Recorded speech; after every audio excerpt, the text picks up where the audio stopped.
Kajian Kitab.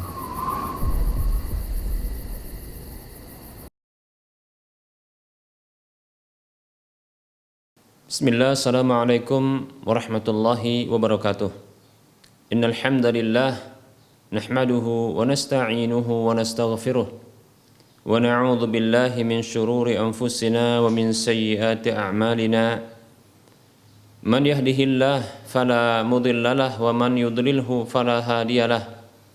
Wa asyhadu an la ilaha illallah wahdahu la syarikalah. Wa asyhadu anna Muhammadan abduhu wa rasuluhu sallallahu alaihi wasallam. Qala Allah tabaraka wa ta'ala, ya ayyuhalladzina amanu taqullaha haqqa tuqatih wa la tamutunna illa wa antum muslimun. Ya ayyuhan nasu taqu rabbakumul ladzi khalaqakum min nafsin wahidah wa khalaqa minha zawjaha wa bassa minhuma rijalan katsiran wa nisaa'a. واتقوا الله الذي تساءلون به والأرحام إن الله كان عليكم رقيبا يا أيها الذين آمنوا اتقوا الله وقولوا قولا سديدا يصلح لكم أعمالكم ويغفر لكم ذنوبكم ومن يطع الله ورسوله فقد فاز فوزا عظيما أما بعد فإن أصدق الحديث كتاب الله وخير الهدى هدى رسول الله صلى الله عليه وسلم وشر الأمور محدثاتها وكل محدثة بدعة وكل بدعة ضلالة وكل ضلالة في النار. Alhamdulillah, kita bersyukur kepada Allah Subhanahu wa taala yang masih terus memberikan kebaikan dan kenikmatan kepada kita. Salawat dan salam tak lupa kita ucapkan untuk nabinya Muhammad sallallahu alaihi wasallam. Semoga Allah Subhanahu wa taala masih berkenan untuk memberikan taufik kepada kita agar kita bisa terus berada di atas ketaatan kepada Rasulnya sampai Allah mewafatkan kita. Para pemirsa Rosyad TV dan para pendengar Radio Medan Mengaji di mana saja Anda berada, rahimani wa rahimakumullah. Masih melanjutkan pembahasan tentang hal-hal yang bisa mengurangi keimanan, keislaman dan tauhid seorang hamba. Di antara hal tersebut adalah bid'ah, yang secara bahasa maknanya adalah memulai sesuatu atau membuat sesuatu tanpa ada contoh sebelumnya. Dan ini mencakup baik dalam urusan dunia maupun dalam urusan agama. Dan bid'ah yang disebutkan oleh Nabi sallallahu alaihi wasallam dalam konteks celaan dan itu merupakan kesesatan adalah bid'ah dengan makna istilah syar'i, yaitu segala keyakinan atau perkataan atau perbuatan maupun tindakan meninggalkan sesuatu yang dianggap beribadah kepada Allah Subhanahu wa taala namun tidak ada satupun dalil baik dari yang terdapat dalam Al-Qur'an maupun hadis Nabi sallallahu alaihi wasallam yang menunjukkan tentang pensyariatannya. Dan pada pertemuan yang lalu telah kita sebutkan dua jenis dari tiga jenis bid'ah. Yang pertama kita mengulangi yaitu bid'ah dalam keyakinan. Kemudian yang kedua adalah bid'ah di dalam amalan, yaitu melakukan atau mendatangkan perbuatan-perbuatan. Kemudian yang ketiga adalah bid'ah dengan bentuk meninggalkan, yaitu maksudnya adalah meninggalkan sesuatu yang boleh atau meninggalkan sesuatu yang dituntut untuk melakukannya dalam rangka beribadah kepada Allah Subhanahu wa taala. Contoh bentuk bid'ah seperti ini, yaitu bid'ah meninggalkan, adalah seperti meninggalkan makan hewan-hewan atau makanan-makanan yang dia mengandung darah, ya, dalam rangka untuk beribadah kepada Allah Subhanahu wa taala. Ya. Meyakini ini merupakan bentuk kebaikan di dalam agama. Maka tentunya hal ini adalah terlarang. Ini merupakan kebid'ahan, karena tidak pernah Allah Subhanahu wa taala dalam Al-Qur'an maupun lewat lisan Rasulullah sallallahu alaihi wasallam mengharamkan ya daging, makanan berupa daging hewan-hewan, kecuali hewan-hewan yang memang telah dinyatakan keharamannya secara khusus seperti anjing, babi, dan secara umum seperti hewan-hewan buas yang memangsa manusia dan ia bertaring, dan seterusnya hewan-hewan yang disebutkan di dalam hadis Nabi SAW secara rinci. Di antara contoh berikutnya adalah ya meninggalkan makan makanan tertentu dalam rangka beribadah kepada Allah Subhanahu wa taala, seperti contohnya ya meninggalkan makan santan, ya, atau meninggalkan makanan-makanan yang mungkin berefek ya atau memiliki warna-warna khusus, ya, seperti itu dalam rangka beribadah kepada Allah.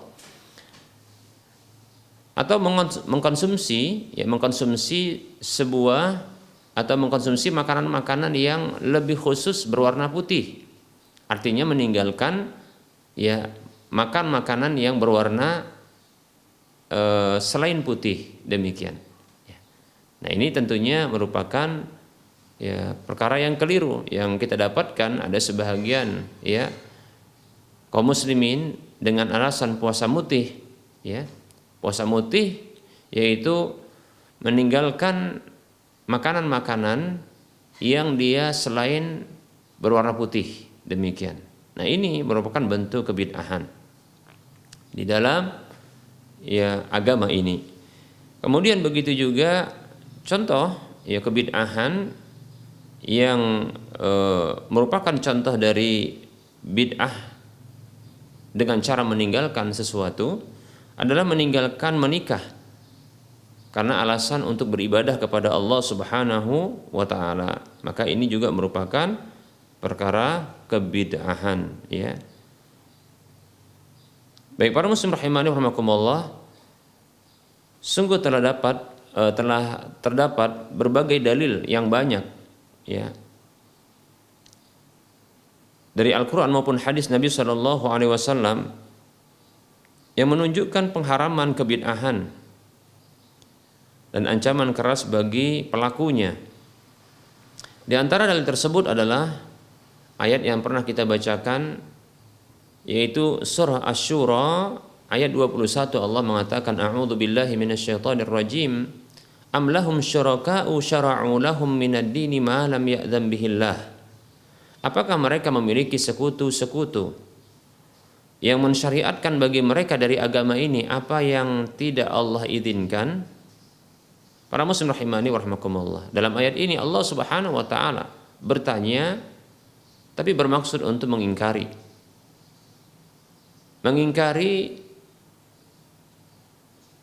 apa saja yang disyariatkan dalam agama ini yang Allah Subhanahu wa taala tidak izinkan, dan itu merupakan bentuk kesyirikan, ya. Dan siapa saja yang membuat ketetapan tersebut, maka itu sebagai tandingan bagi Allah Subhanahu wa taala dalam membuat syariat. Ia menjadi tandingan bagi Allah Subhanahu wa taala dalam membuat syariat. Demikian. Ya. Syariat tersebut, maka jadilah syariat itu merupakan syariat tandingan, itulah dia kebid'ahan. Ada dalil yang lain dari hadis Nabi sallallahu alaihi wasallam, hadis yang diriwayatkan dari Jabir bin Abdullah radhiyallahu anhuma, ia mengatakan, Kana Nabi sallallahu alaihi wasallam yaqulu fi khutbatihi, dahulu Nabi sallallahu alaihi wasallam pernah mengucapkan dalam khutbah beliau, amma ba'du fa inna khairal hadisi kitabullah wa khairal hadi hadi Muhammadin sallallahu alaihi wasallam wa syarral umuri muhdatsatuha wa kullu bid'atin dhalalah. Hadis riwayat Muslim. Nabi sallallahu alaihi wasallam dalam khutbah beliau mengatakan, adapun kemudian maka sesungguhnya sebaik-baik ucapan adalah kitabullah Al-Qur'an, dan sebaik-baik petunjuk adalah petunjuk Nabi Muhammad sallallahu alaihi wasallam, dan seburuk-buruk perkara adalah perkara yang baru dalam urusan agama ini, dan setiap kebid'ahan itu adalah kesesatan. Hadis riwayat Muslim. Demikian pula ada hadis yang diriwayatkan oleh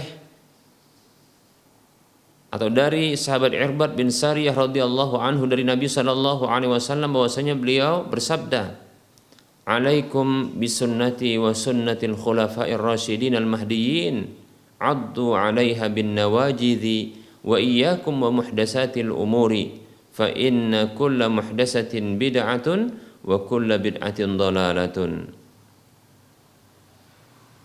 Hadis riwayat Tirmidzi. Rasulullah sallallahu alaihi wasallam bersabda, wajib bagi kalian untuk berpegang teguh dengan petunjukku dan petunjuk para khulafa ar-rasyidin, para khalifah-khalifah yang lurus dan mereka mendapatkan petunjuk. Abu Bakar, Umar, Utsman, Ali radhiyallahu anhum ajma'in. Addu 'alaiha bin nawajidhi. Berpegang teguhlah, gigitlah, ya. Gigitlah ia, yaitu petunjuk tersebut, ya, dengan gigi geraham, maksudnya adalah agar tidak terlepas. Ya, selain berpegang maka digigit dia agar tidak terlepas, seperti itu. Wa iyyakum wa muhdatsatil umur, berhati-hati kalian terhadap perkara-perkara baru dalam urusan agama, karena sesungguhnya setiap perkara baru dalam urusan agama adalah kebid'ahan, dan setiap kebid'ahan itu adalah kesesatan. Demikian. Demikian pula ada hadis dari Ummul Mukminin Aisyah radhiyallahu anha dari Nabi sallallahu alaihi wasallam, beliau bersabda, "Man ahdasa fi amrina hadza ma laysa minhu fahuwa raddun." Hadis riwayat Bukhari dan Muslim. Kata Nabi sallallahu alaihi wasallam, siapa saja yang mengada-adakan dalam urusan agama kami ini sesuatu yang bukan berasal darinya, maka tertolak. Nah, ini sesungguhnya isyarat kepada bid'ah itu, ya, bahkan definisi bid'ah itu yaitu sesuatu yang baru dalam urusan agama ini yang dia bukan berasal darinya, dan itu dihukumi tertolak di sisi Allah Subhanahu wa taala. Hadis riwayat Bukhari dan Muslim. Dalam riwayat Muslim disebutkan, man amila amalan laisa alaihi amruna fahuwa raddun. Kata Nabi SAW, siapa saja yang beramal dengan sebuah amalan yang tidak ada perintah kami padanya, maka tertolak. Adapun ini terkait dengan amalan. Ini merupakan amalan, yaitu amalan yang memang tidak memiliki perintah, ya, amalan yang dia tidak ada perintah padanya, maka ini dihukumi juga tertolak. Demikian para muslim rahimani wa rahimakumullah. Demikian pula ada hadis yang lain, hadis yang diriwayatkan dari sahabat Anas bin Malik radhiyallahu anhu, dan ini juga telah kita sampaikan dalilnya, yaitu tentang kisah 3 orang pemuda yang mereka ingin berbekal, ya, mereka ingin berbekal dan melakukan tekad untuk beribadah, dan mereka ingin menambahkan ibadah, bahkan mereka ingin menambah ibadah melebihi ibadah Nabi Shallallahu Alaihi Wasallam. Ketika mereka mendapatkan pengkabaran bahwa ibadah Nabi Shallallahu Alaihi Wasallam menurut mereka sedikit, setelah mereka mendapatkan pengkabaran dari istri-istri Nabi Shallallahu Alaihi Wasallam, setelah mereka mengunjungi rumah-rumah istri Nabi Shallallahu Alaihi Wasallam, Namun mereka menyadari bahwasanya Nabi Shallallahu Alaihi Wasallam adalah hamba Allah yang diampuni dosa yang telah berlalu dan akan datang. Namun mereka adalah orang yang tidak dijamin pengampunan dosa. Maka mereka bertekad untuk beribadah kepada Allah. Salah seorang di antara mereka mengatakan, "Amma ana fa usallil laila abada." Adapun aku, maka aku akan sholat malam selamanya. Maksudnya tidak ada tidur-tidurnya di malam hari. Menghidupkan malam tersebut dengan sholat ibadah kepada Allah Subhanahu wa taala. Lalu yang lain mengatakan, "Amma ana fa asumud dahra wa la uftiru." Adapun aku, maka aku akan puasa seterusnya setiap hari dan aku tidak akan berbuka. Demikian. Ya, tidak ada hari melainkan dipuasai olehnya. Begitu tekadnya. Sementara yang lain mengatakan, "Amma ana fa'atazilun nisaa fala atazawwaju abada." Ya, katakan adapun aku akan menjauhi para wanita, menyingkir dari para wanita, dan aku tidak akan menikah selamanya. Lihat, dia melakukan bentuk ibadah dengan cara meninggalkan sebuah hal yang dianjurkan, yaitu menikah. Maka Rasulullah Shallallahu Alaihi Wasallam bersabda, bahkan dikabarkan dalam hadis yang lain, Nabi Shallallahu Alaihi Wasallam itu sampai naik mimbar. Begitu pentingnya apa yang ingin disampaikan oleh beliau. Setelah itu beliau mengatakan, "Antumul ladzi naqultum kada wa kada." Kaliankah yang telah mengucapkan begini dan begitu? "Ama wallahi inni la akhsyakum lillahi wa atqakum lahu." Ketahui demi Allah, sesungguhnya aku adalah orang yang paling takut kepada Allah ketimbang kalian, dan aku adalah orang yang paling bertakwa kepada Allah ketimbang kalian. Lakinni asumu wa uftiru, akan tetapi aku berpuasa, namun aku juga ada yang tidak berpuasa. Wa usalli wa arqudu, aku juga salat malam, namun aku juga ada tidurnya. Ya. Wa tazawwajun nisa, dan aku menikahi beberapa wanita, bukan hanya satu, bahkan beberapa wanita. Faman raghiba an sunnati falaysa minni, maka siapa saja yang membenci, tidak suka dengan petunjukku, maka dia bukan dari golonganku. Hadis riwayat Bukhari dan Muslim. Baik para muslim rahimani wa rahimakumullah. Ya. Bentuk-bentuk keumuman yang datang di dalam dalil-dalil, baik itu dalam Al-Quran maupun hadis Nabi Shallallahu Alaihi Wasallam tentang pengharaman bid'ah, ini menunjukkan diharamkannya seluruh bentuk bid'ah yang dibuat-buat dan diadakan, direkayasa, diinovasikan oleh manusia. Yang dengan cara seperti itu dia menganggap beribadah kepada Allah, sedang mendekatkan dirinya kepada Allah Subhanahu wa taala, padahal tidak ada asalnya di dalam syariat ini, padahal tidak ada asalnya di dalam syariat ini. Demikian. Dan bukanlah sesuatu yang dinyatakan baik tentunya, karena perkiraan atau pernyataan baik itu hanya dari sisi manusia. Para muslim rahimani wa rahimakumullah, sungguh kita katakan belum tentu sesuatu yang baik itu baik bagi Allah Subhanahu wa taala.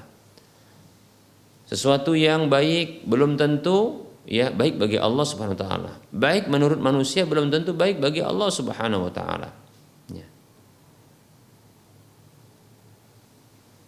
Kata Allah Subhanahu wa taala, "Asa an tuhibbu syai'an wa huwa syarrul lakum." Barangkali kalian mencintai atau menyukai sesuatu padahal itu buruk bagi kalian. Lihat, sesuatu yang barangkali dicintai dan disukai oleh manusia, disenangi oleh manusia, dan tentunya sesuatu tersebut adalah baik menurutnya, tapi bisa jadi itu buruk, ya, bisa jadi buruk baginya. Demikian. Tentunya Allah Subhanahu wa taala Maha tahu, kita tidak tahu. Lebih-lebih ini terkait dengan mengibadahi Allah Subhanahu wa taala. Allah Subhanahu wa taala tidak ridha dirinya diibadahi dengan cara manusia. Allah Subhanahu wa taala tidak ridha dirinya diibadahi dengan karangan, dengan rekayasa, ya, dengan buatan, ya, ibadah buatan manusia. Demikian para muslim rahimani wa rahimakumullah. Kata Allah, am lahum syuraka'u syara'u lahum minad dini ma lam ya'dzan bihillah. Apakah mereka memiliki sekutu-sekutu? Am lahum syuraka', ataukah mereka itu memiliki sekutu-sekutu? Syara'u lahum, yang telah mensyariatkan untuk mereka, minad dini, dari agama ini, ma lam ya'dzan bihillah, apa saja yang tidak Allah izinkan. Demikian. Jadi untuk beribadah kepada Allah Subhanahu wa taala, ya, itu harus ada izinnya dari Allah Subhanahu wa taala. Harus ada perintahnya dari Rasulullah sallallahu alaihi wasallam. Tidak boleh kita mengarang-arangnya, tidak boleh kita, ya, menginovasikannya, tidak boleh kita mengkreasikannya. Demikian. Para muslim rahimani wa rahimakumullah. Nah, sebenarnya ini menunjukkan kemudahan agama kita, ya. Ini menunjukkan kemudahan agama kita, di mana dalam urusan ibadah, ya, kita ini menunggu perintah, ya, menunggu perintah. Tidak boleh kita melakukan satu pun bentuk ibadah sampai kita diperintahkan, sampai kita mendapatkan perintah. Demikian. Artinya kita bebas dari ibadah terlebih dahulu. Kita bebas dari, ya, beban ibadah terlebih dahulu sampai kita diperintahkan, sampai kita mendapatkan perintahnya. Demikian. Adapun dalam urusan dunia, maka ini adalah urusannya boleh-boleh saja sampai ada, ya, larangannya, sampai ada pengharamannya. Demikian para muslim rahimani wa rahimakumullah.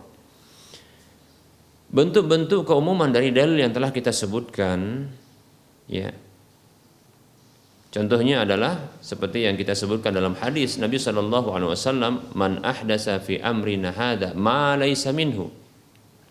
Siapa saja yang mengarang-arang dalam urusan agama kami ini, ma laisa minhu. Ma ini umum, apa saja, ya.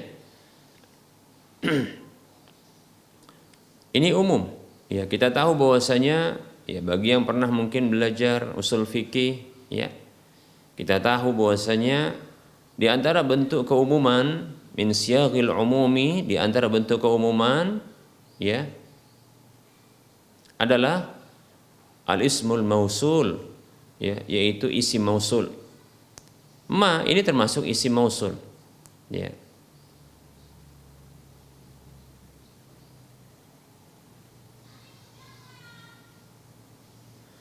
Baik para muslim rahimani wa rahimakumullah, maka ini menunjukkan keumuman. Begitu juga, ya, ungkapan Nabi sallallahu alaihi wasallam, ya, wa kullu muhdatsatin bid'ah wa kullu bid'atin dhalalah. Demikian, ya. Setiap perkara baru adalah kebid'ahan dan setiap kebid'ahan adalah sesat, ya. Begitu juga lafaz kul ini merupakan lafaz yang dia menunjukkan keumuman, ya, setiap, yang maknanya setiap, ya, ini menunjukkan keumuman. Demikian, ya.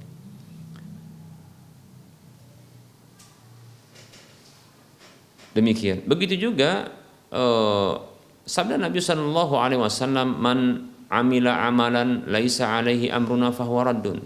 Siapa saja beramal dengan sebuah amalan. Demikian. Nah, amalan di sini adalah dia isim nakirah dalam konteks pensyaratan, man amila amalan, siapa saja yang beramal dengan sebuah amalan. Nah, ini menunjukkan adalah keumuman, ya, min siyaghil umumi, di antara bentuk keumuman adalah an-nakiratu, ya, ismun nakirati fi siyaqi asy-syarti, yaitu isim nakirah dalam konteks pensyaratan.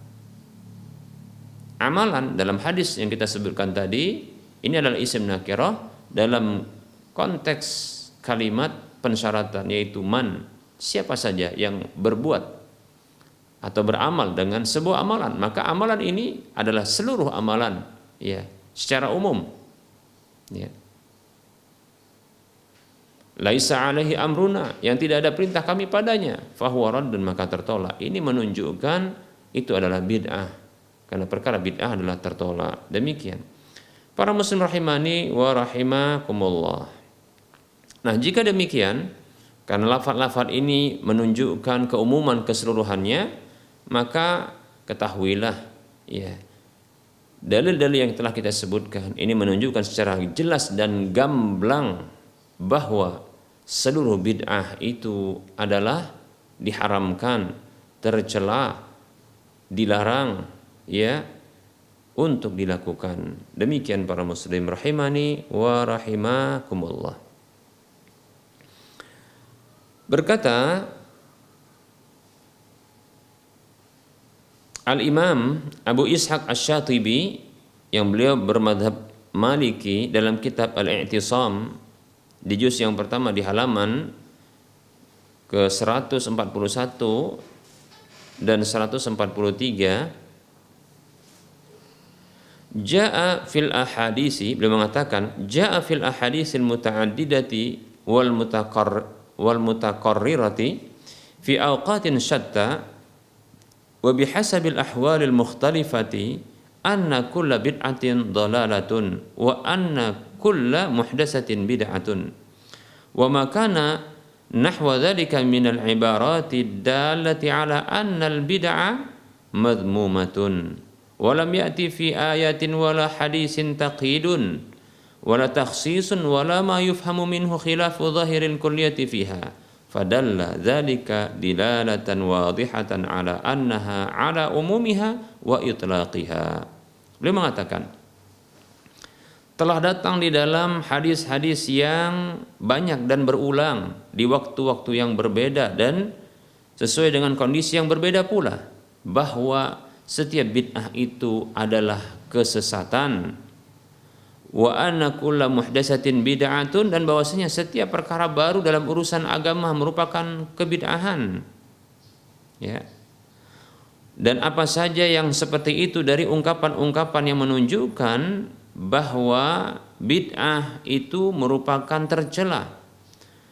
Walam ya'ti fi ayatin wala hadisin taqyidun wala takhsisun, dan tidak pula ada dalam satu ayat pun atau dalam satu hadis pun pengkaitan atau pengkhususan, wala ma yufhamu minhu khilafu zahiril kulliyati fiha, dan tidak ada pula sesuatu yang bisa dipahami darinya berbeda dari zahir keseluruhan hal tersebut di dalamnya. Fadalla dzalika dilalatan wadihatan, maka hal itu semua menunjukkan dengan, ya, indikasi yang jelas ala annaha ala umumiha wa itlaqiha, bahwasanya, ya, hal tersebut itu berdasarkan keumumannya dan kemutlakannya. Artinya memang tidak ada pengkhususan, ya, tidak ada pengecualian dari kebid'ahan dalam urusan agama kecuali memang dia adalah tercela, kesesatan, demikian, ya, celaan itu, ya, ada celaan dan itu merupakan kesesatan. Demikian para muslim rahimani wa rahimakumullah. Maka tidak boleh bagi seorang muslim dia menentang sabda Nabi SAW, sabda dari ucapan utusan Allah Subhanahu wa taala, itu dipertentangkan dengan ucapan manusia yang lainnya, siapapun dia, ya. Maka apabila ada yang mempertentangkan ucapan Nabi SAW dengan ucapan manusia yang lainnya, maka itu merupakan dalil bukti yang menunjukkan tentang lemahnya kecintaannya kepada Nabi SAW, menunjukkan tentang dangkalnya terhadap, ya, peneladanan Nabi SAW, dan itu merupakan bentuk kekurang ajarannya kepada Nabi SAW, di mana dia lebih mendahulukan perkataan selain Nabi Shallallahu Alaihi Wasallam, ya, di atas perkataan sabda Nabi Shallallahu Alaihi Wasallam, ya, dan dia lebih mendahulukan mengikuti hawa nafsunya, ya, ketimbang petunjuk manusia terbaik, utusan Allah Subhanahu Wa Taala. Demikian. Cobalah kita bayangkan, ya, bagaimana bisa, ya, Nabi Shallallahu Alaihi Wasallam yang mengatakan kullu bid'atin dhalalah, setiap bid'ah itu adalah kesesatan. Kemudian ada orang yang datang sembari mengatakan tidak, bahkan, ya, ada bid'ah yang baik yang disebut dengan bid'ah hasanah, begitu, ya. Tidak, katanya, tidak semua bid'ah itu sesat. Di sana ada bid'ah yang baik, yang hasanah, ya. Nah, tentu tanpa diragukan lagi ini merupakan bentuk penentangannya terhadap ucapan Nabi Shallallahu Alaihi Wasallam. Ya, demikian para muslim rahimani wa rahimakumullah. Ya. Al-Imam Abu Ishaq Asy-Syatibi yang bermadzhab Maliki dalam kitab Al-I'tisam juz yang pertama di halaman yang ke-142,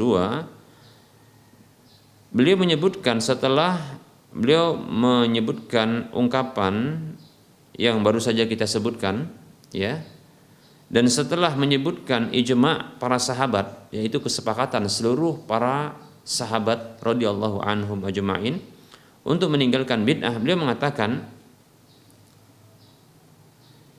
inna muta'aqqilul bid'ati yaqtadi dzalika binafsihi li'annahu min babi mudaddati asy-syari'i wa ittirahu asy-syar'i wa kullu ma kana bihadhil masabati famuhalun an yanqasima ila hasanin wa qabihin wa an yakuna minhuma yumdahu wa minhuma yudhammu idh la yasihu fi ma'qulin wala manqulin istihsanu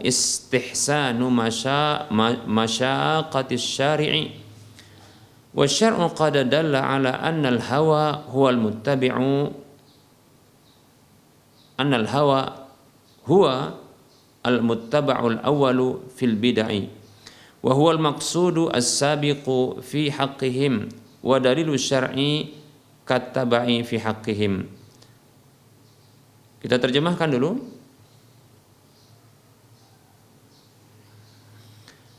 Baik para muslim rahimani wa rahimakumullah, ya. Sesungguhnya sesuatu yang direka-reka oleh akal ini, ya, berupa kebid'ahan, itu menuntut, atau kita katakan kebid'ahan yang direka-reka dengan akal itu, ya, itu menuntut hal itu dengan berdasarkan dirinya, ya, dikarenakan hal itu termasuk bentuk, ya, penentangan terhadap syariat dan termasuk tindakan membuang atau menyingkirkan syariat tersebut. Dan setiap apa saja yang berposisi dengan hal seperti ini, maka atau segala sesuatu, ya, dengan hal seperti ini, dalam kondisi seperti ini, dengan dalil yang sudah ditetapkan ini, maka mustahil untuk dibagi, ya, bid'ah itu menjadi satu yang baik dan satu yang buruk, ya, atau dibagi bahwasanya ada di antara yang terpuji dan ada yang tercela, karena tidaklah bisa dibenarkan secara akal maupun secara dalil wahyu, ya, menganggap baiknya sesuatu yang dinyatakan buruk oleh syariat. Dan syariat telah menunjukkan bahwa hawa nafsu itulah yang diikuti yang pertama sekali di dalam bid'ah itu. Dan dia itulah yang dituju, ya, sesuatu yang diinginkan, ya, ada pada orang-orang yang berbuat bid'ah. Sementara dalil syar'i ini sesuatu yang dianggap, ya, hanya sesuatu yang mengikuti menurut mereka. Walidzalika tajiduhum yata'awwaluna kulla dalilin khalafa hawahum. Oleh karenanya kita dapati, ya Anda akan dapati mereka ini suka mentakwil-takwil setiap dalil yang menyalahi hawa nafsu mereka.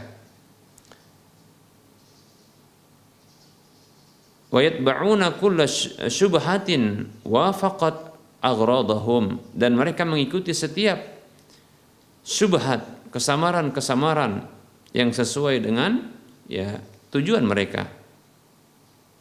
Ala tara ila qaulihi ta'ala, tidakkah Anda melihat kepada firman Allah Subhanahu wa taala, a'udzu billahi minasyaitonir rajim, fa ammal ladzina fi qulubihim zayghun fayattabi'una ma tashabaha minhu ibtigha'al fitnati wa ibtigha'a ta'wili. Maka adapun orang-orang yang ada ya kesesatan di dalam hati mereka, maka mereka mengikuti apa saja yang samar-samar darinya, yang syubhat darinya, dalam rangka untuk mencari fitnah dan mencari takwilnya. Allah Subhanahu wa taala ya menetapkan untuk mereka kesesatan pertama sekali, yaitu kecondongan ya terhadap keburukan, penyimpangan dan jauh dari kebenaran. Kemudian mereka mengikuti perkara yang samar-samar ya, yang itu tentunya berbeda dengan hal yang jelas dan gamblang secara makna. Yang dia itulah merupakan ya ummul kitab Al-Quran tersebut, dan mayoritas dari Al-Quran adalah demikian, yaitu dia kebenaran dan jelas. Adapun perkara yang samar-samar maka itu adalah sedikit. Namun ya fataraku ittiba'al mu'zami ila ittiba'il aqalli, ya al-mutasyabihi alladzi la yu'ti mafhuman wadihan ibtigha'a ta'wilihi. Namun ternyata kita dapatkan mereka itu mengikuti kebanyakan, mereka itu meninggalkan untuk mengikuti mayoritas dari Al-Quran tersebut yang pada umumnya adalah jelas dan gamblang. Malah mereka menuju ya untuk mengikuti yang sedikit, yang mutasyabih, yang samar itu, ya, yang dia tidak bisa memberikan pemahaman yang jelas. Itu disebabkan karena mereka mengikuti takwilnya. Lihat ini takwil ya, penyakit takwil ini. Baik para muslim rahimani rahimakumullah. Dengan takwil maka ini seseorang bisa ya menolak kebenaran, ya, menjauhi kebenaran. Demikian para muslim rahimani wa rahimakumullah.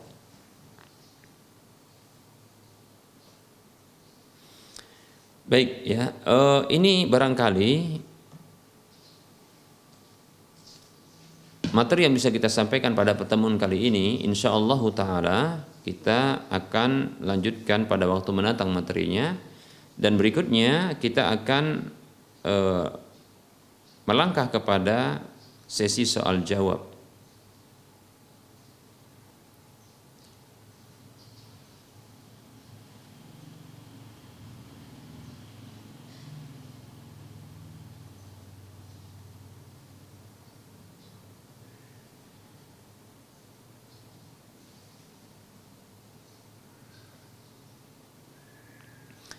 Baik, ada pertanyaan. Bismillah, assalamualaikum. Maaf Ustaz, mau bertanya. 18 tahun yang lalu kami akikahkan putri kami dengan 1 ekor kambing. Akan tetapi kambingnya hadiah dari Pak D-nya. Maksudnya adalah Pak D dari anak-anaknya, ya.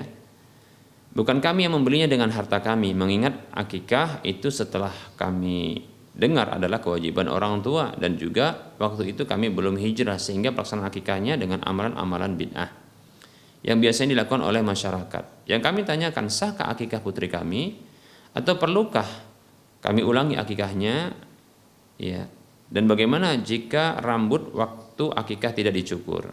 Sekian, jazakallahu khairan.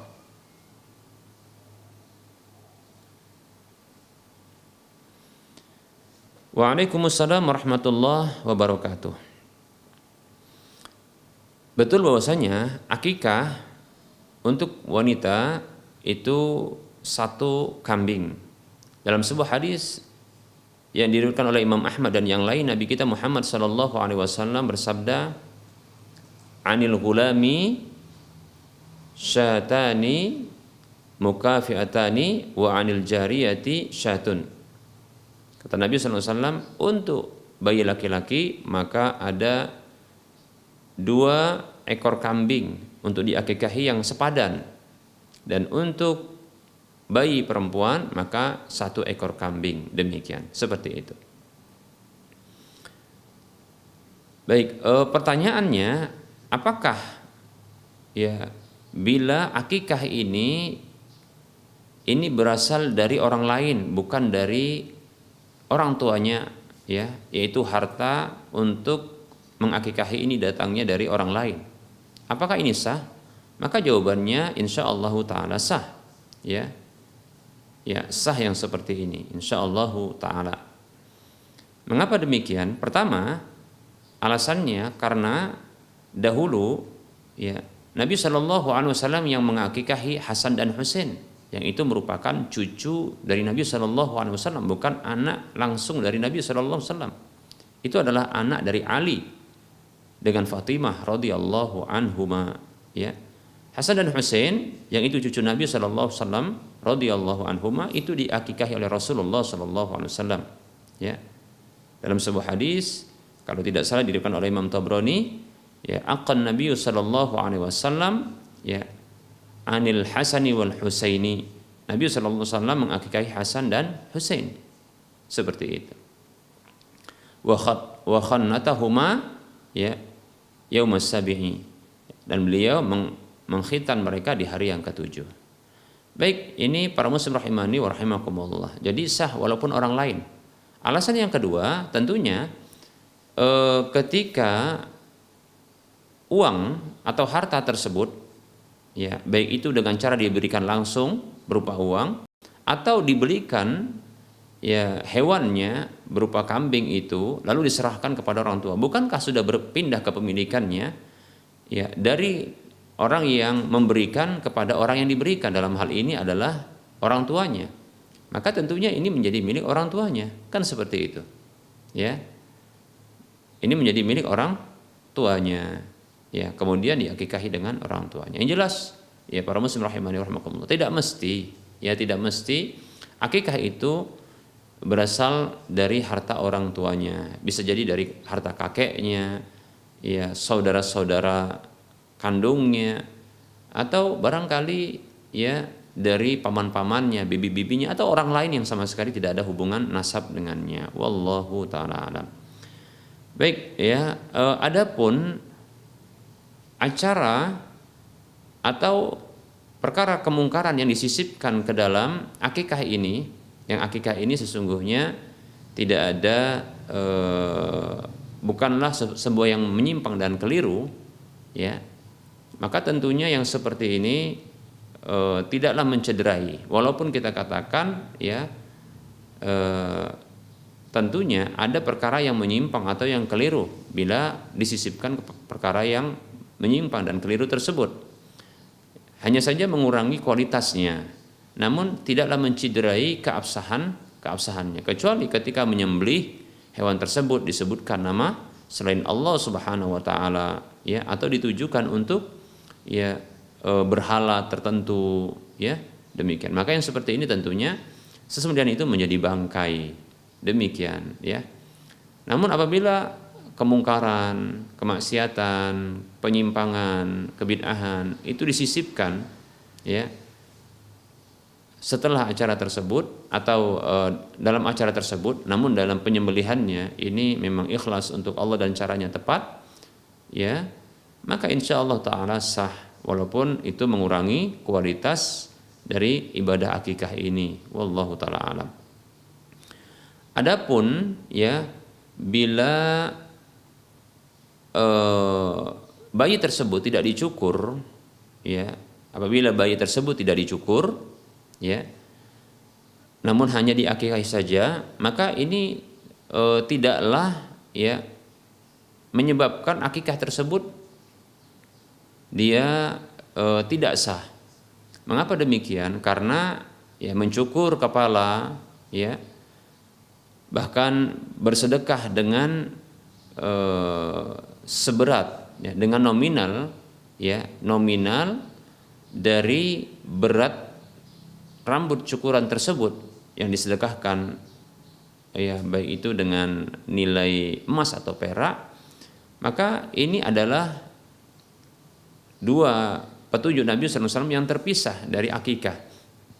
Hanya saja dari sisi waktunya ini bersamaan, ya bisa bersamaan. Hanya saja kembali kita katakan ini berbeda dari sisi ya jenis ibadahnya atau jenis sunnahnya. Petunjuk Nabi SAW ini petunjuk Nabi yang berbeda, ya. Jadi bukan satu kesatuan. Betul dia satu paket dari sisi waktunya, ya. Bahkan Nabi SAW mengatakan, ya, al-ghulamu murtahinun bi'aqiqatihi, ya, yudbahu anhu yawma sabi'ihi wa yusamma wa yuhlaqu ra'suhu. Hadis ini hadis yang dikeluarkan oleh Imam Tirmidzi dan yang lainnya. Nabi kita Muhammad sallallahu alaihi wasallam bersabda, bayi itu tergadai dengan akikahnya. Disembelih akikah tersebut, ya, hewan tersebut di hari ketujuhnya. Dia diberi nama dan dicukur rambutnya. Demikian, ya. Nah, ini adalah sesuatu yang berbeda. Sesuatu yang maksudnya adalah sunnah yang berbeda-beda, petunjuk Nabi SAW yang berbeda-beda, tidaklah dia sama dengan yang lainnya. Rasulullah dalam hadis yang terakhir yang kita sebutkan ini menyebutkan tentang 3 hal, yaitu pertama sunnah di dalam akikah, petunjuk Nabi dalam akikah. Kemudian yang kedua memberi nama, yang ketiga adalah mencukur. Pertanyaan saya, apakah ketika tidak akikah, ya, kemudian tidak juga dicukur rambutnya, namun ketika diberi nama saja, apakah tidak sah memberi nama ini sehingga namanya ini tidak sah untuk disematkan kepada sang bayi? Jawabannya tentu tidak. Demikian, seperti itu. Jadi ini adalah sunnah-sunnah yang petunjuk Nabi yang berbeda-beda. Hanya saja memang sepaket maksudnya dari sisi waktunya. Di hari ketujuh itu, ya di waktu itu disembelih dianjurkan untuk melakukan akikah, kemudian memberi nama, kemudian juga mencukur rambut. Dalam riwayat yang lain disebutkan sekaligus bersedekah dengan senilai emas atau perak, ya, dari rambut yang dicukur tersebut lalu ditimbang, demikian lalu disedekahkan senilai emas atau perak. Demikian, seperti itu. Ini adalah betul satu paket namun tidak satu kesatuan, ya. Bukan bila satu tidak dikerjakan maka yang lainnya tidak sah. Bukan demikian, ya. Ini adalah ibadah yang terpisah, hanya saja satu paket dari sisi waktunya, namun bukan merupakan satu kesatuan. Semoga bermanfaat. Wallahu taala a'lam.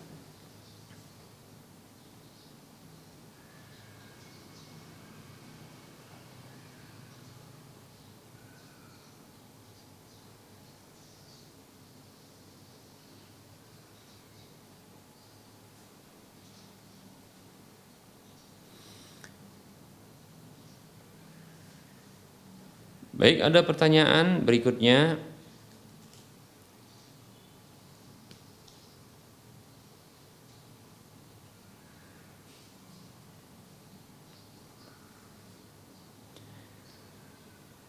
Bismillah, assalamualaikum warahmatullahi wabarakatuh. Ustadz ingin bertanya, apakah hukum menghubungkan doa dengan sholat 5 waktu? Maksudnya adalah misalnya ketika kita selesai sholat wajib, ya, lebih baik berzikir atau berdoa, ya, berzikir ataukah berdoa. Waalaikumsalam warahmatullahi wabarakatuh. Ya.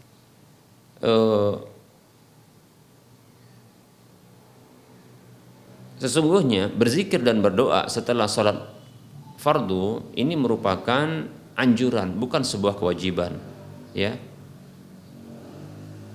anjuran, perkara yang disunnahkan, ya, namun bukanlah merupakan kewajiban. Demikian, ya. Apakah harus berzikir ataukah berdoa? Maka sesungguhnya bila kita melihat beberapa dalil di mana, ya, Nabi SAW habis atau setelah sholat fardu, ya, beliau itu melakukan istighfar 3 kali. Maka itu adalah doa. ya, astaghfirullah, astaghfirullah, astaghfirullah. Lalu beliau mengatakan Allahumma antas salam wa minkas salam tabarakta ya dzal jalali wal ikram. Ya. Istighfar itu doa. Ya. Kemudian Allahumma antas salam wa minkas salam tabarakta ya dzal jalali wal ikram. Ini juga bisa disebut dengan zikir maupun doa. Bahkan doa itu merupakan zikir kepada Allah, mengingat Allah. Karena seseorang ketika dia berdoa, dia sedang ingat Allah tentunya, demikian. Kalau dia berdoanya kepada Allah, ya. Baru setelah itu ada zikir, ya, zikir yang lain seperti la ilaha illallah wahdahu la syarikalah lahul mulku wa lahul hamdu wa huwa ala kulli syai'in qadir. Allahumma la mani'a lima a'taita wa la mu'tiya lima mana'ta wa la yanfa'u dzal jaddi minkal jadd. Ini zikir.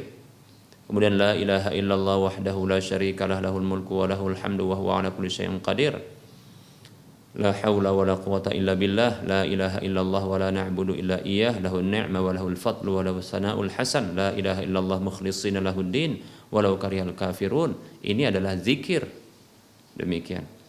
Baru menyebutkan subhanallah 33 kali, alhamdulillah 33 kali, Allahu akbar 33 kali. Ini zikir. Ditutup juga dengan zikir la ilaha illallah wahdahu la syarikalah lahul mulku wa lahul hamdu wa huwa ala kulli syai'in qadir.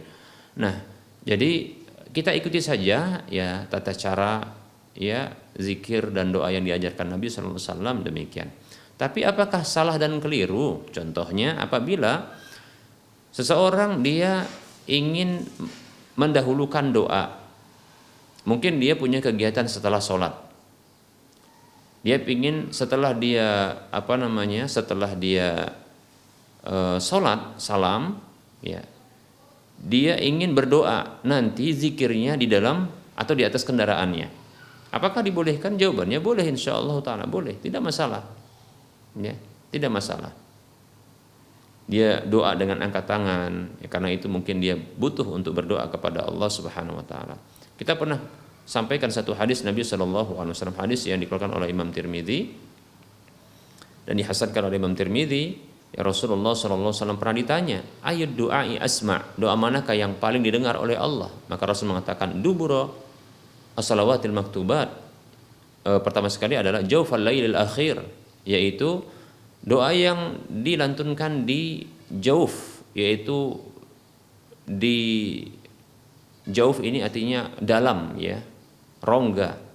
Maksud kita katakan di malam yang larut, yang terakhir itu. Kemudian wadubura as-salawatil maktubat, dan dubur yaitu penghujung atau setelah dari salat-salat fardu, demikian. Silakan, ya, boleh.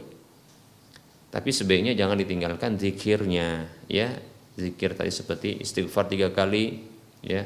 Maka saya sarankan kalau seandainya ingin berdoa langsung, maka istighfar terlebih dahulu, astaghfirullah 3 kali, kemudian Allahumma antas salam wa minkas salam tabarakta ya dzal jalali wal ikram. Maka silakan setelah itu, ya, berdoa. Kemudian lanjutkan di atas kendaraannya untuk berzikir sisanya. Wallahu taala a'lam.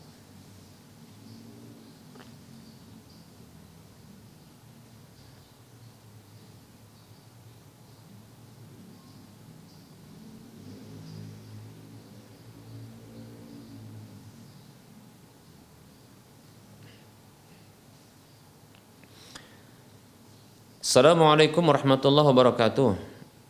Ya Ustadz, adakah nasihat antum buat seorang hamba Allah yang tahu halal dan haram, namun dikala sendirian dia mendolimi dirinya sendiri? Dia tahu itu haram dan dia berbuat dan dia bertobat, ya, dia bertobat. Namun terjatuh lagi, hatinya sempit Ustadz, jazakumullahu khaira. Waalaikumsalam warahmatullahi wabarakatuh. Untuk saudaraku yang aku cintai karena Allah Subhanahu wa taala, ya. Memang sesungguhnya manusia itu adalah pelaku kesalahan yang berulang-ulang.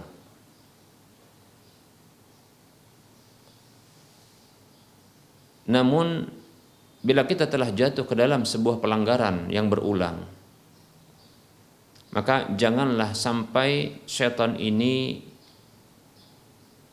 menutup hati kita untuk kembali kepada Allah Subhanahu wa taala. Ketahuilah Allah Subhanahu wa taala tidak menjadikan kesalahan yang berulang itu sebagai penutup pintu taubatnya, tidak. Namun Allah Subhanahu wa taala akan terus membuka pintu taubatnya kepada hamba-hambanya yang melakukan kesalahan-kesalahan, bahkan kesalahan yang berulang. Dan itu batasannya bagi individunya, per individu manusia adalah sampai nyawa itu masih dalam kerongkongannya. Sampai nyawa itu masih dalam kerongkongannya. Bagi manusia secara umum sampai matahari itu belum terbit dari barat. Ketika itu masih dibuka pintu taubat, maka bertobatlah. Kata Nabi SAW, kullu bani Adam khata' wa khairu khata'in tawwabun. Setiap anak Adam itu adalah khata'. Khata' ya adalah isim fa'il, namun dia atau kita katakan sifat musyabbahah ya bi ismi fa'il dengan wazan mubalaghah, yaitu khata' itu wazannya fa'al, yaitu tindakan atau melakukan sesuatu dengan secara berlebihan. Jadi khata' adalah pelaku kesalahan secara berlebihan. Di antara bentuk kelebihannya atau berlebihannya adalah melakukan kesalahan yang pernah ditobati, melakukan kembali, mengulang kembali, bahkan hanya bukan sekali, bahkan berkali-kali. Ya. Namun Rasul mengatakan sallallahu alaihi wasallam, wa khairu khatta'in tawwabun. Namun sebaik-baik ya orang yang melakukan kesalahan secara berulang ini atau yang berlebihan ini, dia bertaubat, terus bertaubat, diiringi dengan tobat demikian, seperti itu. Ya. Dan ketahuilah bahwasanya ya jangan sampai kesalahan yang berulang ini membuat syaitan ini menutup hati kita untuk bertobat kepada Allah. Jangan, karena sesungguhnya pintu taubat belum tertutup. Jangan sampai menyangka kita bahwasanya ya pintu taubat Allah itu ya pintu taubat telah Allah tutup karena kita melakukan kesalahan yang berulang. Tidak. Ya, demikian. Seperti itu. Ketahui bahwasanya ciri orang yang bertakwa di antaranya adalah orang yang dia segera ingat Allah, memohon ampun atas dosanya tatkala dia itu berbuat dosa. Ya, jatuh ke dalam dosa. Dan dia tidak akan mengulangi dosa tersebut selagi dia ingat. Namun tatkala dia mungkin ya lupa atau lalai terjerumus kembali ke dalam dosa tersebut, maka dia kembali ingat Allah Subhanahu wa taala. Kata Allah Subhanahu wa taala dalam surah Ali Imran 133 sampai 135, Allah mengatakan a'udzu billahi minasyaitonir rajim wasari'u ila maghfiratin min rabbikum wa jannatin 'arduha as-samawati wal ardu u'iddat lil muttaqin. Bersegeralah menuju ampunan dari Rabb kalian dan surga yang seluas langit dan bumi itu dipersiapkan bagi orang-orang yang bertakwa.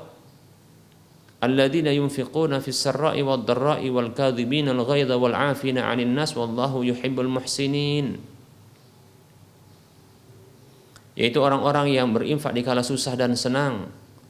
Dalam senang dan susah dia berinfak, menahan amarah dan memaafkan manusia, dan Allah mencintai orang-orang yang berbuat baik. Walladzina idza fa'alu fahishatan aw dhalamu anfusahum dzakarullaha fastaghfaru lidzunubihim wa may yaghfiru dzunuba illallah wa lam yusirru 'ala ma fa'alu wa hum ya'lamun. Dan orang-orang yang bertakwa itu yang dijanjikan ampunan dan surga adalah orang-orang yang apabila mereka mendolimi diri mereka sendiri, melakukan kefahisan dan mendolimi diri sendiri dengan dosa-dosa, mereka ingat Allah, lalu mereka mohon ampun kepada Allah, dan mereka meyakini tidak ada yang mengampuni dosa kecuali Allah Subhanahu wa taala. Serta mereka tidak melanjutkan berbuat dosa tersebut dalam kondisi mereka mengetahuinya. Namun dalam kondisi mereka tidak tahu, lalai, lupa, maka tatkala mereka terjatuh kembali, maka mereka kembali ingat Allah dan mohon ampun atas dosa-dosa. Seperti itu. Demikian, ya. Hanya saja kita perlu untuk menakut-nakuti diri kita. Kita butuh untuk menakuti jiwa kita, menakut-nakuti nafsu kita. Ya. Seperti contohnya kita katakan kepada diri kita, apakah engkau tidak takut ketika malaikat maut datang dalam kondisi engkau berbuat maksiat seperti ini, dalam kondisi bersendirian seperti ini, siapa yang akan menolongmu? Tatkala Allah Subhanahu wa taala ya akan menyiksamu dalam kondisi engkau berbuat maksiat seperti ini dan lalu menutup hidupmu dengan keburukan seperti ini dan keharaman seperti ini. Demikian. Apakah engkau tidak takut wahai jiwa tatkala ya Allah Subhanahu wa taala mencabut nyawamu dalam kondisi engkau berbuat maksiat? Dan dikabarkan Nabi SAW bahwasanya ya Allah akan menghapuskan ya pahala-pahala besar dari amalan besar dengan kemaksiatan dan dosa yang dilakukan secara bersendirian. Tidakkah engkau takut wahai jiwa, Allah akan menghapuskan pahala-pahala besarmu dalam kondisi engkau bermaksiat secara bersendirian? Demikian. Nah, seperti itu perlu kita ya takut-takuti jiwa kita. Demikian. Wallahu taala alam. Semoga bermanfaat. Wa anta fajazakallahu khairan.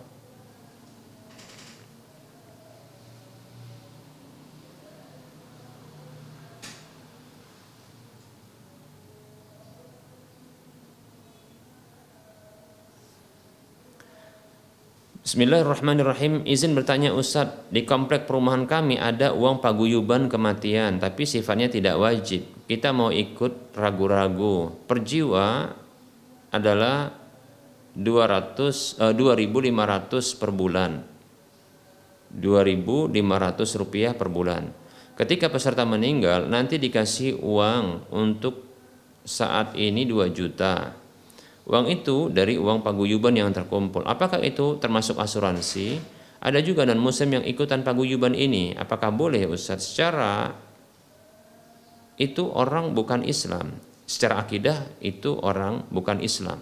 Orang itu bukan Islam, tidak seakidah, tidak seagama. Khawatirnya itu sama dengan menyetujui acara kematian mereka. Baik. Bismillahirrahmanirrahim. Uang paguyuban seperti ini terhitung disebut dengan at-ta'min at-ta'awuni, yaitu asuransi yang bersifat tolong menolong. Yang perlu kita ketahui, tidak semua asuransi itu adalah haram, ya. Maka dilihat ya bentuk asuransinya. Asuransi yang bersifat yang berhukum boleh adalah asuransi yang dia ta'awun, ya, di atas azas ta'awun, yaitu saling tolong menolong, di mana setiap peserta menyerahkan atau menyetorkan uang tanpa bermaksud untuk mengambil kembali uang tersebut, dan itu ditujukan untuk kemaslahatan bersama, kepentingan ya umat atau manusia. Ini asuransi yang dibolehkan. Demikian ya.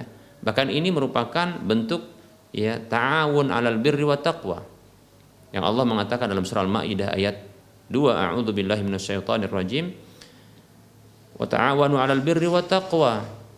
Dan saling tolong menolong di atas kebajikan dan ketakwaan. Kita katakan ini merupakan bentuk kemudahan dan memudahkan sesama. Maka tidak masalah. Ya. Maka ini tidak masalah, demikian ya. Nah, tentunya dalam biaya kematian ini banyak biaya yang dikeluarkan, seperti contohnya ya pengkafanan, ya. Begitu juga tentunya membeli kain kafan, begitu juga peralatan pemandian, ya. Begitu juga barangkali butuh untuk penyewaan alat-alat peralatan seperti mungkin tenda ya untuk orang-orang yang bertakziah. Begitu juga barangkali butuhnya biaya ya jasa untuk memandikan ya dan seterusnya kalau memang ada biaya di sana. Begitu juga jasa untuk ya menggali kuburan, dan ini biasanya memang ada biayanya.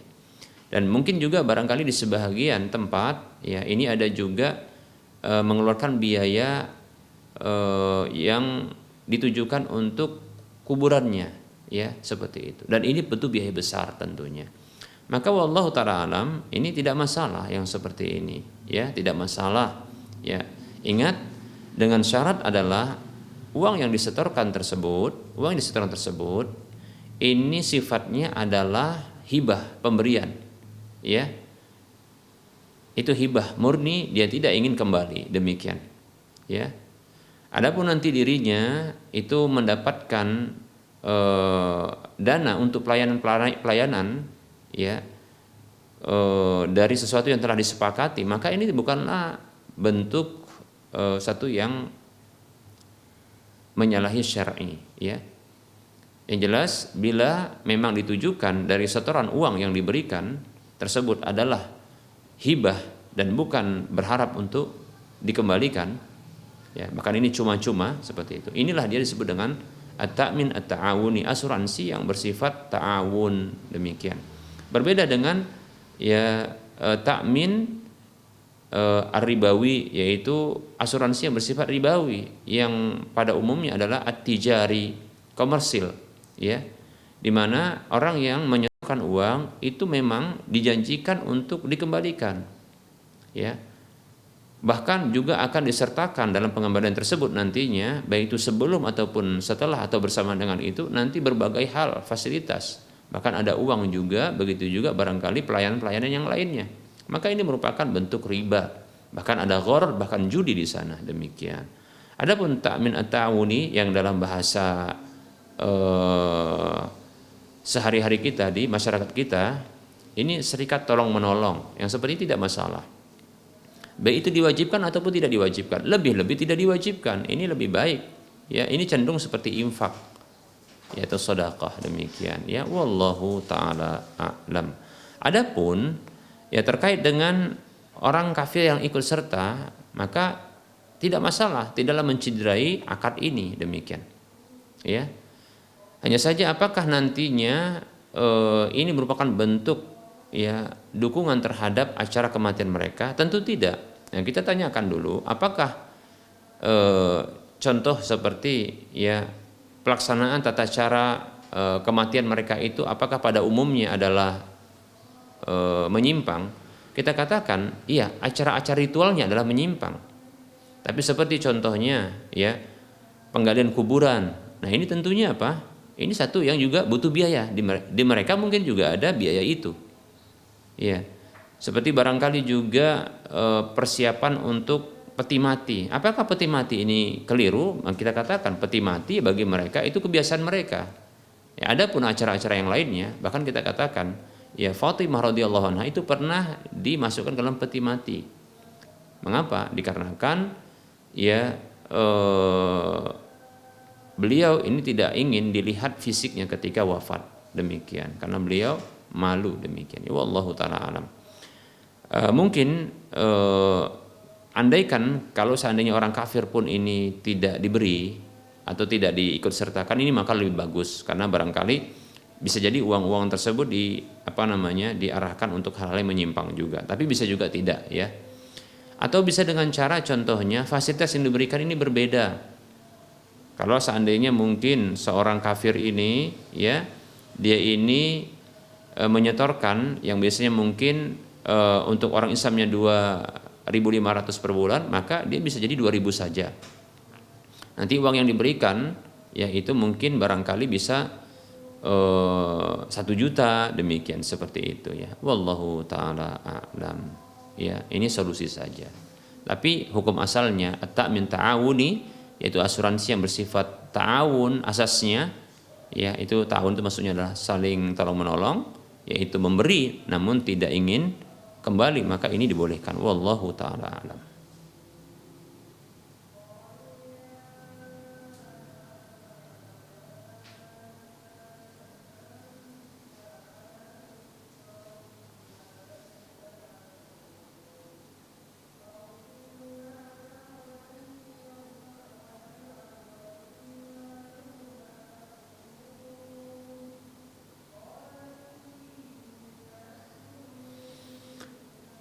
Baik, ada pertanyaan.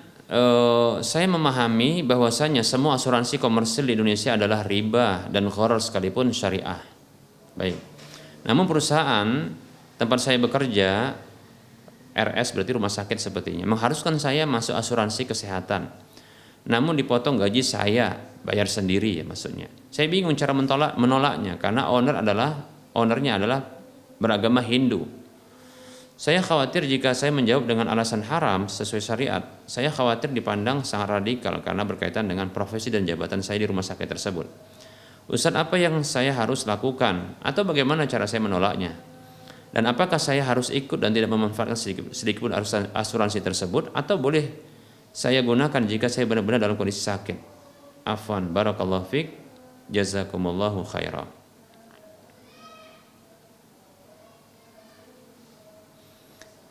Bismillah, wa fiik barakallah wa anta fajazakallahu khaira. Baik ya. Pertama sekali harus dilihat ya asuransinya ini apakah dia atas asas dasar ta'awun, yaitu dia memberi ya, kemudian tidak berharap kembali ya, ataukah nanti nominal yang dikumpulkan dari atau nominal gaji yang dipotong tersebut ya, kumulatifnya ini akan dipastikan kembali bahkan nanti bertambah ya. Kalau dia bertambah ya dan akan kembali, ini yang penting kembali ya, kembali di nominalnya, berarti ini bisa dipastikan ini adalah ya komersil ya, yang dia bersifat ribawi karena nanti akan ada fasilitas tambahan demikian ya.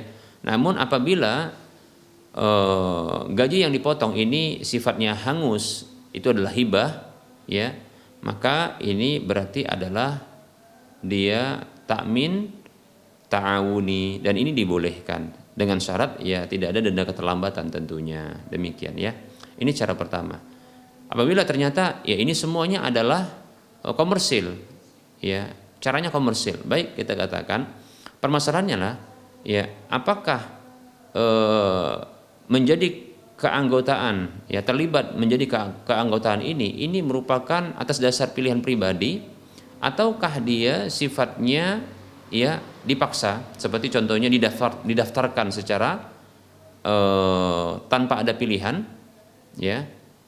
Kalau didaftarkan secara tanpa ada pilihan, maka seperti ini tidak ada dosa karena kita didaftarkan, bahkan kezaliman dengan memotong gaji kita, seperti itu ya. Namun kalau atas dasar pilihan pribadi, maka ini bisa kita tolak. Nah, itu dia. Kalau seandainya didaftarkan caranya adalah dengan mendaftar ya, maka kita bisa menolak. Kita tidak usah mendaftar, begitu maksudnya ya. Namun bila didaftarkan secara otomatis ini masuk ya dengan potong gaji, maka tidak ada paksaan dan tidak ada dosa bagi orang yang dipaksa, dan ya itu merupakan bentuk kezaliman, seperti itu ya, demikian. Nah, caranya nanti di akhir adalah ya ketika dipaksa berarti ini adalah kita termasuk anggota dalam kondisi itu bukan kewenangan kita, bukan atas dasar pilihan kita, maka tidak ada dosa. Namun akan menjadi dosa kalau seandainya kita mengambil fasilitasnya, mempergunakan fasilitasnya, demikian. Maka jangan gunakan fasilitasnya. Nanti ketika di akhir kerja, ketika kita mendapatkan uang tunjangan dari asuransi ini, maka dihitung mulai dari awal kerja pemotongan gaji sampai terakhir kita bekerja, nominal gaji yang dipotong diakumulasikan, kemudian senilai itu maka diambil, sisanya maka diserahkan kepada pihak lain yang membutuhkan, seperti itu. Semoga bermanfaat. Wallahu a'lam. Baik, barangkali ini saja materi yang bisa kita sampaikan dan jawaban-jawaban yang bisa saya jawab dari pertanyaan ini. Sebenarnya masih banyak ya lagi pertanyaan yang sudah masuk namun belum bisa dijawab. Ya mohon maaf ya, mungkin keterbatasan waktu. Mudah-mudahan insya Allah ta'ala kita bisa bertemu lagi di waktu mendatang. Tentunya setiap penyampaian itu ada kekurangan dan kesalahan. Kebenaran itu datang dari Allah Subhanahu wa ta'ala. Kebenaran itu datang dari Allah Subhanahu wa ta'ala. kekeliruan itu datang dari saya pribadi dan bisikan syaitan, ya, kepada Allah saya mohon ampun, kepada para hadirin sekalian saya mohon maaf. Wassallallahu ala Muhammad wa ala alihi wa ashabihi ajma'in. Subhanakallahumma wa bihamdika asyhadu an la ilaha illa anta astaghfiruka wa atubu ilaika walhamdulillahi rabbil alamin. Assalamualaikum warahmatullahi wabarakatuh.